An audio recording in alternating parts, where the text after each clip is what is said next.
The alarm bells rang through the Cathara command center like the cries of dying birds.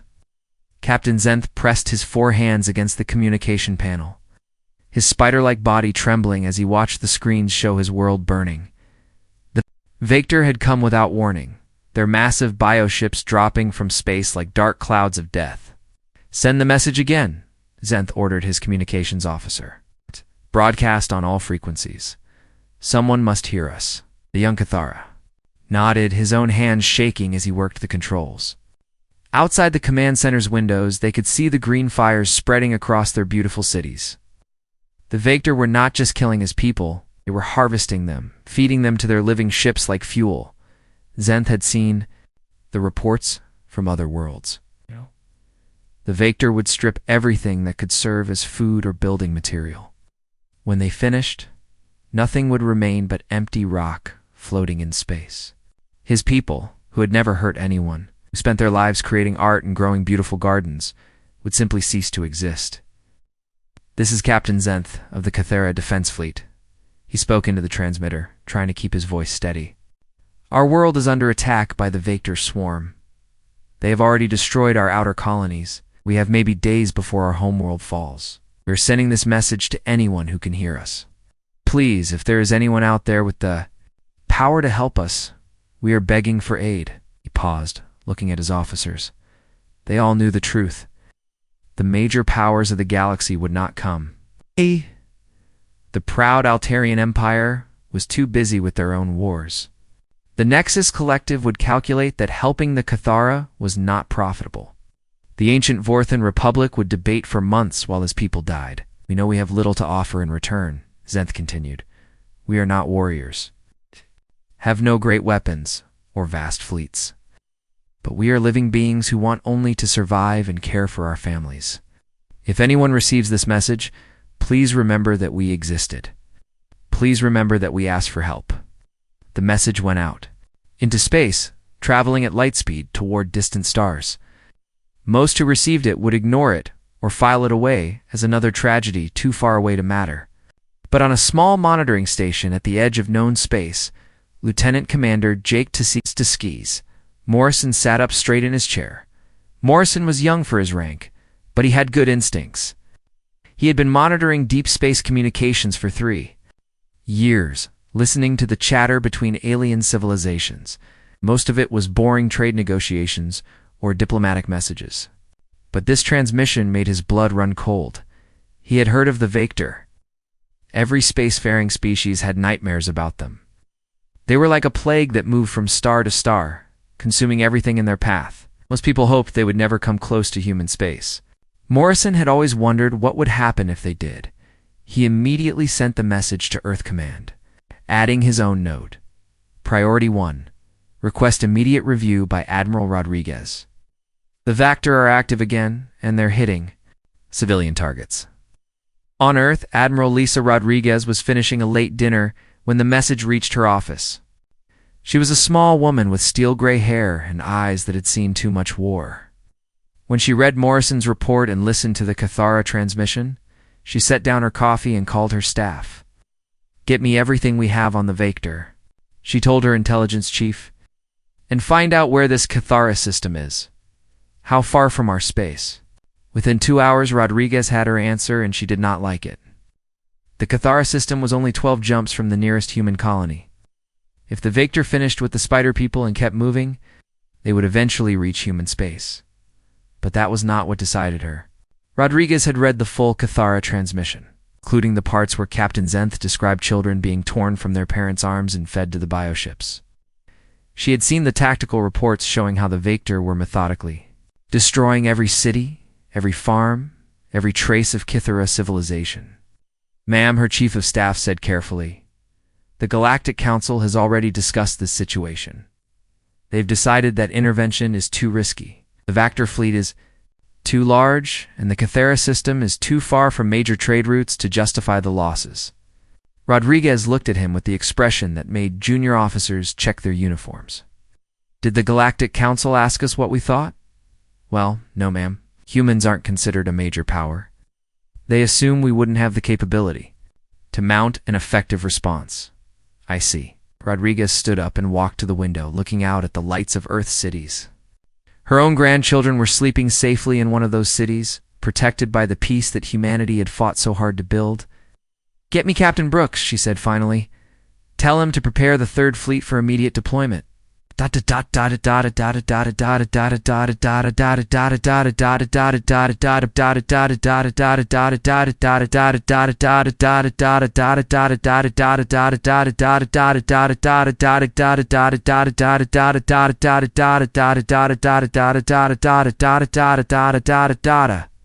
Coming to come on.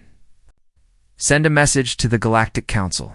Tell them that humanity is responding to the Cathara request for assistance. Her staff exchanged worried glances.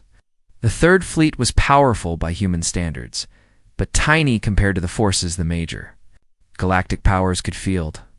And the Vector had never been defeated in direct combat.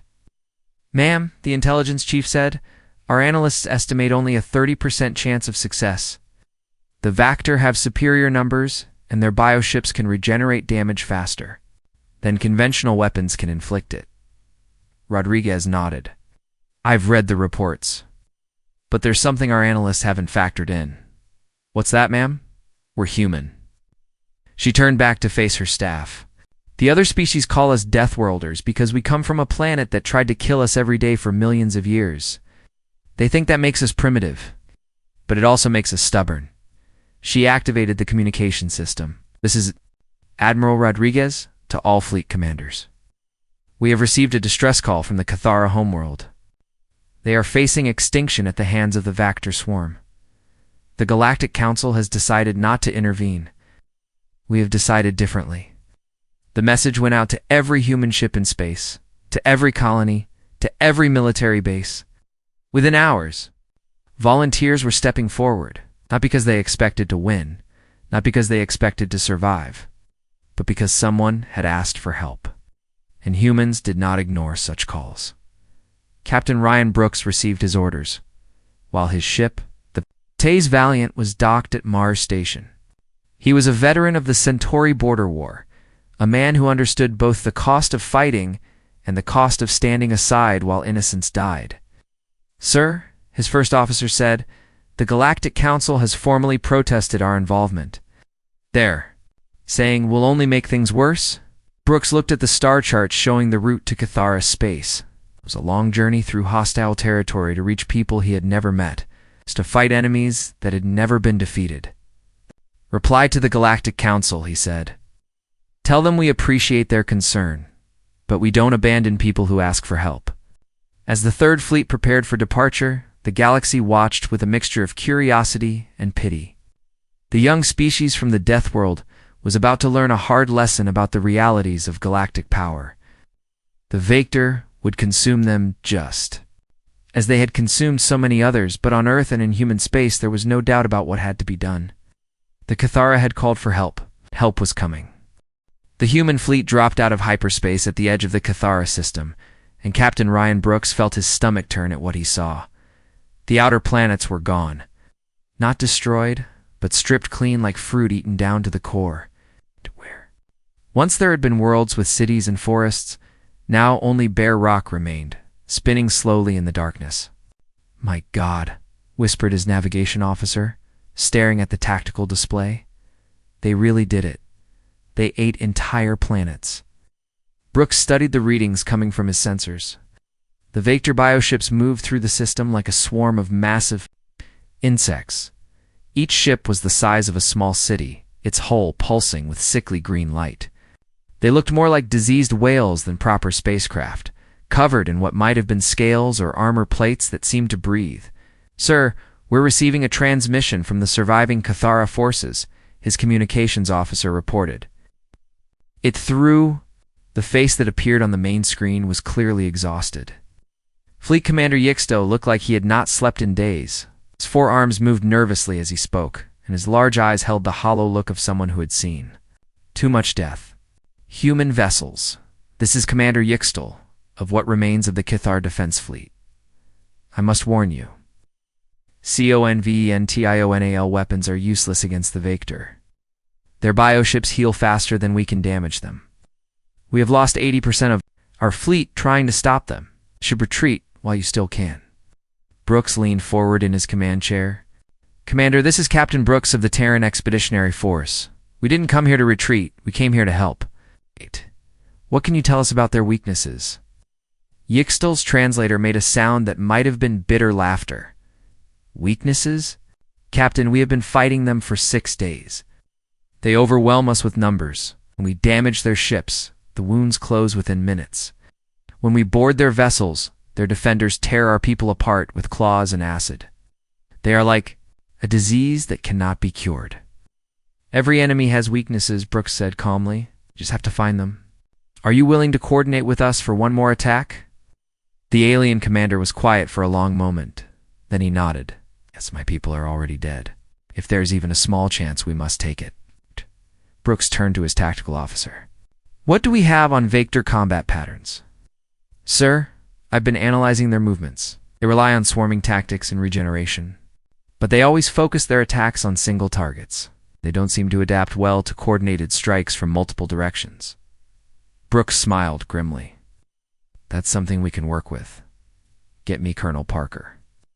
Danny Parker appeared on the screen from the Marine deck, already suited up in combat armor. He was a big man with calm eyes and the kind of steady voice that made people feel safer in dangerous situations. Colonel, I need volunteers for a boarding mission. We're going to hit their command ship directly.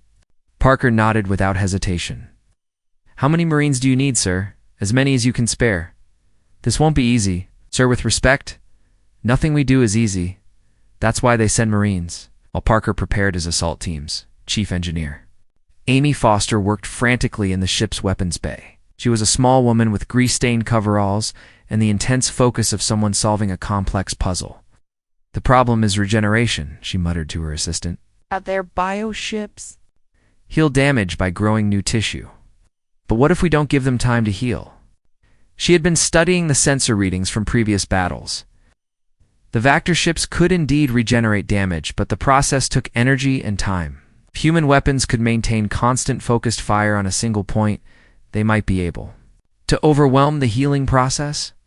Ma'am, her assistant said, I've finished modifying the plasma cannons like you requested. I'll fire in continuous beams instead of pulses. Good, now get me those concentrated charges for the boarding teams. If we're going inside those things, we need weapons that can punch through organic armor. On the bridge, Brooks was coordinating with Commander Yixtal, planning their attack. The Kitharos ships were smaller than human vessels, but they were incredibly fast and agile. Their pilots could make turns that would crush human crews with the force of acceleration. Your people are natural pilots, Brooks observed, watching the Cathara ships dance between asteroids on his display. We evolved in zero-gravity environments, Yixtal explained. Our ancestors lived in the space between worlds before we learned to build proper habitats. But speed means nothing against enemies that cannot be hurt. We'll see about that. The first test came when a group of Vector scouts detected the human fleet. 3 bioships, each the size of a destroyer, turned toward them with movements that were too smooth, too organic. They looked like predators catching the scent of prey. All ships, this is Brooks. Begin attack pattern, Delta. Foster, I hope your modifications work. The human ships spread out in a formation that looked almost like a net. When the Vector vessels came within range, all 3 human ships focused their fire on a single target. The modified plasma beam struck the bioship's hull and kept firing, creating a continuous stream of energy that burned through the creature's hide. For a moment, nothing seemed to happen. Then the targeted bioship began to convulse, its regeneration process overwhelmed by the sustained damage. Green fluid leaked from wounds that could not close, and the ship's movements became erratic. It's working, Foster shouted over the communication system. Keep firing! Don't let up! The damaged bioship tried to retreat, but the Cathara vessels were ready. Yixtal's fighters swarmed around it like angry hornets, their energy weapons adding to the damage. Within minutes, the massive creature was dead, floating in space like a deflated balloon. The other 2 Vector scouts, seeing their companion fall, immediately changed tactics. Instead of charging forward, they began calling for reinforcements. The main swarm would know that something was different about these new enemies. "Sir," the tactical officer reported, "we're detecting massive movement from the inner system. Looks like they're sending everything they have." Brooks nodded. He had expected this. The Vector had survived by being the strongest predators in space. When something hurt them, they responded with overwhelming force. "All ships, prepare for full engagement." "Colonel Parker, how soon can your teams be ready?" "Give me 10 minutes, sir. My Marines are loading into the assault pods now." Brooks looked at the display showing dozens of bioships moving toward them. Each one was larger than his entire ship, filled with creatures that had conquered world after world. But he had seen one of them die under concentrated human fire. That meant they could all die. "Commander Yeekstyle, are your people ready?" "We are, Captain Brooks." "For the first time in days, we have hope. Then let's give the Vector something new to worry about." The bioships came at them like a green tide, their hulls pulsing with alien life. But this time, they were not facing helpless victims. They were facing humans, and humans had spent their entire history learning how to kill things that were bigger and stronger than they were. The real battle was about to begin. Colonel Danny Parker checked his rifle one last time as the assault pod shook around him. Through the small window, he could see their target growing larger. The Vector command ship was a nightmare made real, a massive thing that looked like a diseased whale crossed with a spider. Its surface pulsed with veins of green light, and strange growths covered its hull like tumors. 30 seconds to impact, announced Sergeant Maria Santos from the pilot's seat. She was Parker's best squad leader, a woman who could stay calm. While hell broke loose around her, the hull looks thick, but Foster's penetrator tips should punch through. Parker turned to address his Marines. 20 of the best soldiers humanity had to offer, all volunteers for what everyone knew was probably a suicide mission. They sat in their seats, weapons ready, faces calm behind their helmet visors. "Listen up," Parker said. "We've all seen the briefings. Inside that thing, we're going to find corridors that breathe, floors that might try to digest us, and defenders that want to tear us apart. But remember, we're not the first humans to walk into a hostile environment. We're just the first to do it in space." Corporal Kevin White, the team's demolitions expert, patted the bag of explosives at his side. "Sir, what if the ship tries to heal around our charges? That's why we're using Foster's special packages. They're designed to keep burning even if the ship tries to grow over them. Just place them where I tell you and trust the engineering." The assault pod hit the bioship's hull with a sound like thunder. The armor-piercing tip punched through the organic surface, and expanding foam sealed the breach behind them. For a moment, there was silence. Then the airlock cycled, and they were inside. The smell hit them first, even through their air filters. It was like being inside a sick animal, all decay and wrongness. The corridor ahead of them pulsed with a rhythm like a heartbeat, and the walls were covered in what looked like veins carrying glowing green fluid. "Stay together," Parker ordered. "Santos, take point. White, watch our 6. Everyone else, keep your eyes open. This thing is alive, and it knows we're here." They moved through the ship like ghosts, their boots making soft sounds on the spongy floor. The corridors were not built for humans. They were too wide in some places, too narrow in others, with curves that made no sense. Occasionally, they passed openings that led to chambers filled with pulsing machinery that might have been organs. Colonel Santos whispered into her radio. "I'm seeing movement ahead. Looks like we have company." Parker moved up to join her at the corner. Round the bend, the corridor opened into a larger space. Things moved in there, shapes that were not quite insect, not quite plant. They scuttled on too many legs, their bodies covered in chitinous armor that gleamed in the green light. Vector warriors, Parker identified. Foster's intelligence was right. They used the ship's corridors like ant tunnels. "Oh, White, can you give us a distraction?" White nodded and pulled out a small device. It was one of Foster's inventions, a sonic disruptor that would cause pain to creatures that relied on vibration to communicate. He activated it and tossed it down the corridor. The effect was immediate. The Vector warriors began writhing and making sounds like screaming metal. In the confusion, Parker's team moved past them, heading deeper into the ship. "This way, Santos," reported, checking her scanner. "I'm reading massive energy signatures from the center of the ship. That's gotta be where they keep the important stuff." As they moved deeper, the ship began to react to their presence. The walls started to close in, trying to trap them. Sections of the floor became sticky, attempting to hold them in place. The air itself seemed to thicken, making it harder to breathe. "The ship's trying to digest us," observed Private Lisa Chang, the team's medic.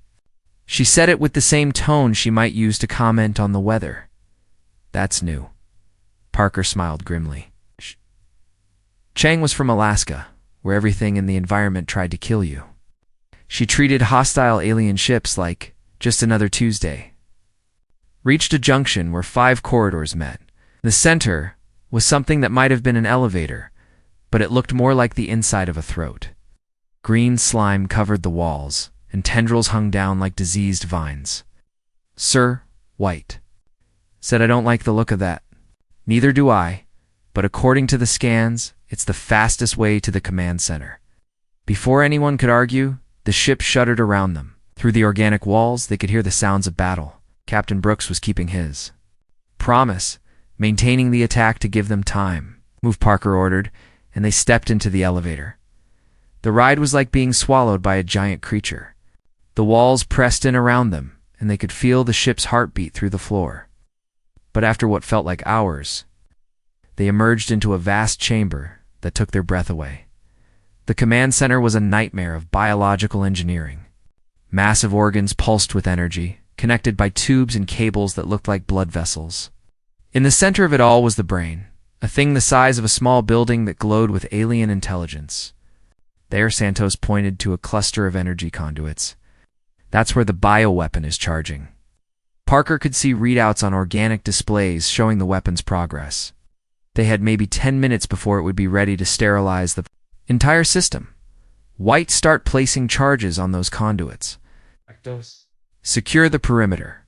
"Chang, start downloading whatever you can from those organic computers. We need intelligence on how these things work." As his team spread out, Parker kept watch on the entrances. He knew that the ship would send everything it had to stop them. But for now, they had a job to do. The first wave of defenders came from above. Vector warriors dropped from the ceiling like spiders, their claws extended. Parker's rifle barked, the modified ammunition punching through chitinous armor. Santos and Chang joined the fight, their weapons creating a deadly crossfire. "Charges set," White reported. "But Colonel, there's something else here.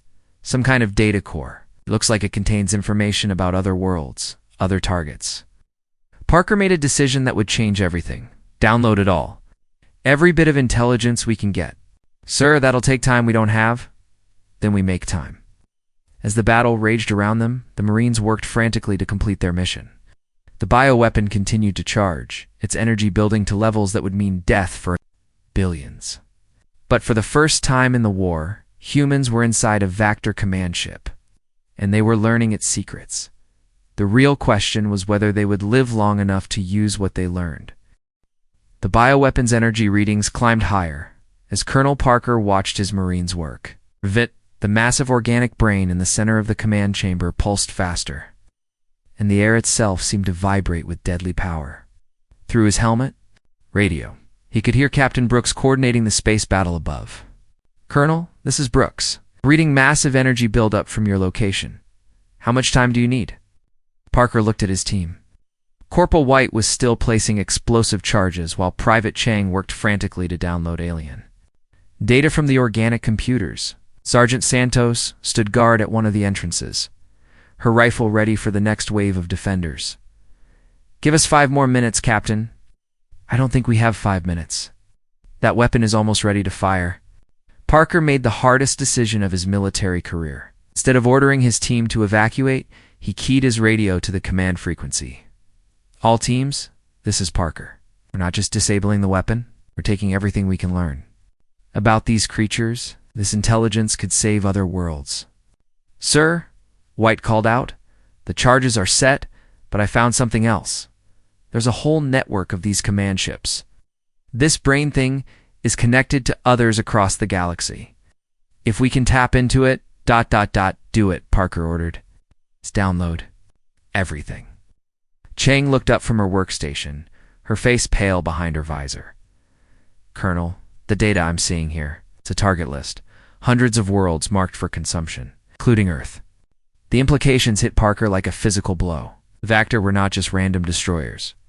They had a plan, a systematic approach to consuming the galaxy, and Earth was on their menu. How long until you finish the download? 3 minutes. Sir, but the weapon will fire in 2. Parker felt the ship shudder around them as more Vector defenders poured into the chamber. These were different from the warriors they had fought before. It's larger, more heavily armored, with acid that dripped from their claws and burned through metal. Santos, fall back to the brain.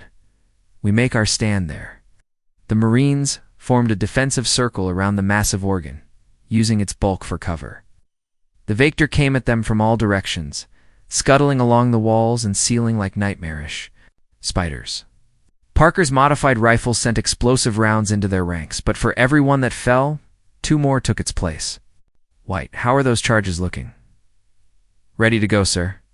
But if we blow them now, the brain dies and Chang loses her connection. On the space above them, Captain Brooks faced his own impossible choice.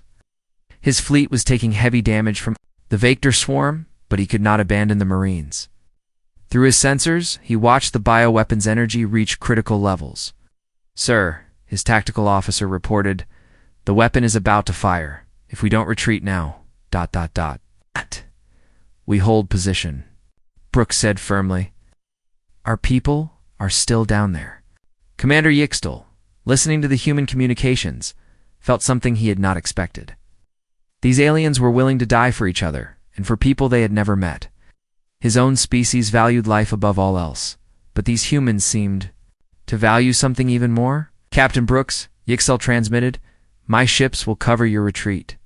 You have done enough, Negative Commander. You don't leave people behind. In the command chamber, the situation was becoming desperate. Sergeant Santos took a hit from Vector acid, the substance eating through her armor. She fell back her left, arm useless, but kept firing with her right. I'm hit, but I'm still in the fight, she reported. Her voice steady, despite the pain. Chang looked up from her console, sweat running down her face. Download complete. I've got everything. Ship designs, target lists, communication codes, everything. White, blow the charges, Parker ordered. But as White reached for the detonator, a massive Vector warrior broke through their defensive line. The creature was twice the size of a human, with claws that could cut through steel. It grabbed White and lifted him off the ground. Chang did not hesitate. She drew her sidearm and put 3 rounds into the creature's head. It dropped White and turned toward her, acid spraying from its wounds. Chang rolled aside, but the creature followed, ready to tear her apart. Parker emptied his rifle into the monster, but it kept coming. Behind him, he could hear the bioweapon reaching its final charge cycle. In seconds, it would fire and kill every living thing in the system. Colonel, White gasped, his ribs broken but his hands still on the detonator, now or never. The charges exploded in sequence, tearing through the ship's vital organs. The bioweapon's energy discharge went wild, burning through the ship's own systems instead of launching toward the planets. Electrical fires raced through the organic conduits, and the massive brain began to convulse. But something unexpected happened. As the ship died, its pain and confusion transmitted to the other Vector vessels. Through the organic network that connected their minds, every bioship in the fleet felt their command vessel's death agony. The perfectly coordinated swarm became a mob of panicked animals. Brooks, this is Parker, the colonel shouted into his radio as the ship shook itself apart around them. The fleet's breaking up. Hit them now while they're confused. Captain Brooks did not need to be told twice. All ships, target the scattered bioships. They've lost coordination. The Kithara forces, inspired by the humans' courage, pressed their attack. For the first time in the war, the Vector were retreating instead of advancing. In the dying command ship, Parker gathered his surviving Marines. Santos was badly wounded but alive. White had several broken ribs but was mobile, Chung clutched. the data storage device that contained all the intelligence they had risked their lives to obtain. "Can we reach the escape pods?" Parker asked. White pointed to a corridor that was slowly closing as the ship's death spasms continued. "Maybe, if we move fast." They ran through passages that were collapsing around them, past organic machinery that sparked and died. Behind them, the massive brain finally went dark. Its alien intelligence snuffed out forever. They reached the pod bay just as the ship's hull began to crack. The escape pods were simple affairs, designed more for ejecting waste than carrying passengers. But they would have to do. "Launch," Parker ordered. The pods shot out into space, just as the command ship tore itself apart. Through the small windows, they could see the battle turning in their favor. The Vector fleet was scattering, their perfect unity broken by the loss of their central command. Captain Brooks' voice came over the radio, filled with relief.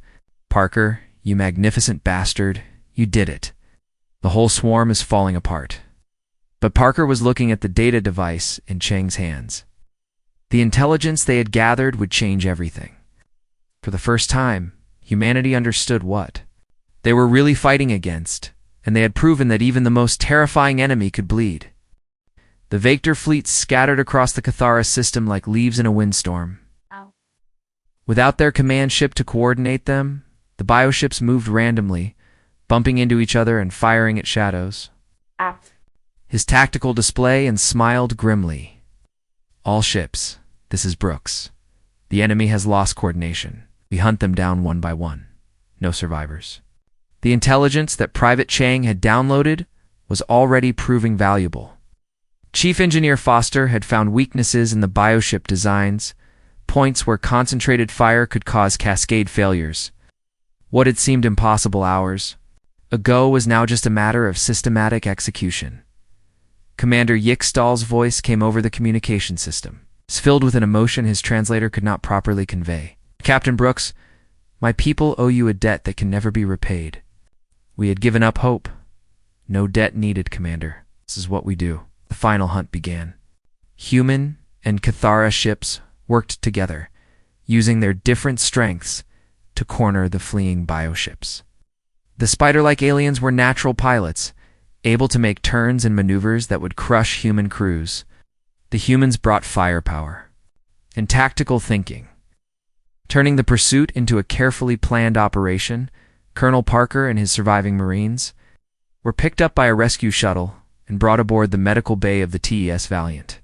Sergeant Santos was in surgery, but the doctors said she would recover. Corporal White sat on a medical bed with his ribs taped, still grinning despite the pain. "Sir," White said to Parker, "did you see how they fell apart when we killed their brain? It was like cutting the head off a snake." Parker nodded, but he was thinking about the data Chang had recovered. The target list had shown something terrifying. The Vector were not just random destroyers. They were following a plan, moving systematically through the galaxy and consuming everything in their path. Earth was marked as Target 847. "Chung?" He called to the medic, who was having her own wounds treated. How complete was that download? "Everything, sir. Ship designs, communication codes, target lists, even their reproductive cycles. We know more about them now than they probably know about themselves." The implications were staggering. With this intelligence, humanity could prepare defenses, warn other species, maybe even find where the Vector came from originally. The sacrifice of the Marines had been worth more than they could have imagined. On the bridge, Captain Brooks coordinated the final phase of the battle. The scattered bioships were trying to reach the edge of the system where they could escape into hyperspace. But the human fleet had anticipated this, positioning themselves to block the most likely escape routes. "Sir," his tactical officer reported, "we've got 3 bioships cornered near the 7th planet. They're trying to hide in the asteroid field. Send the Cathara fighters in first. Let them flesh the enemy out. Then we hit them with everything." The battle was almost methodical now. Each bioship that tried to run was hunted down and destroyed. The creatures that had seemed unstoppable were revealed to be dependent on their collective intelligence. Alone, they were just large, dangerous animals. The last Vector ship, made its final stand near the system's star. It was one of the largest, a massive creature that pulsed with desperate energy. As human and Cathera ships surrounded it, the bioship sent out a transmission in its own alien language. "What's it saying?" Brooks asked. Commander Yixtel's translator worked for a moment before responding. It's asking for mercy. It promises to leave and never return if we let it go."